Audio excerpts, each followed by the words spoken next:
స్థానిక సంస్థల ఎన్నికలు వస్తున్నాయంటే ప్రజల లోపలికి పోయేటటువంటి ధైర్యం మాకుంది. పాదయాత్రలు చెప్తాడు వెనక పోతాడు, అది వీళ్ళ చరిత్ర. చేసినటువంటి చరిత్రని వాళ్ళకి లేదా? మరి వాళ్ళ సంగతి ఏంది?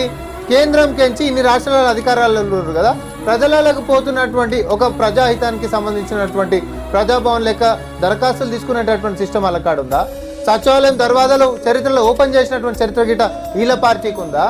లేకపోతే గాంధీ భవన్ల ప్రజాప్రతినిధులతోటి నేరుగా సంభాషణ చేసుకునేటటువంటి అవకాశం గిట్ట ఇద్దరు పార్టీలకు ఉందా? మా దాంట్లో ఇటు గాంధీ భవన్ గేట్లు ఓపెన్ ఉన్నాయి, సచివాలయం గేట్లు ఓపెన్ ఉన్నాయి, ప్రజాభవన్ గేట్లు ఓపెన్ ఉన్నాయి. సరిపోతలేదని చెప్పి మా నాయకులు బస్తీలలో నిద్రలు చేసుకుంటూ కూడా ప్రజల మధ్యలోనే మేము బతుకుతున్నాం. ఇది ప్రజాపాలన సార్, ప్రజాప్రభుత్వం, ఇది ప్రజాపాలన. దీన్ని నడిపిస్తున్నటువంటి ముఖ్యమంత్రి రేవంత్ రెడ్డి గారు, రాహుల్ గాంధీ గారి నాయకత్వంలో మేము ఏమేమైతే ప్రమాణం చేసినామో ఒక్కొక్కటి కష్టాలు ఉంటున్నప్పటికీ కూడా క్రమశిక్షణతోటి చేసేటటువంటి చిత్తశుద్ధి మాకుంది.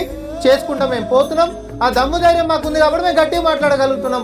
మీకేముంది మీరు చెప్పరాదురి.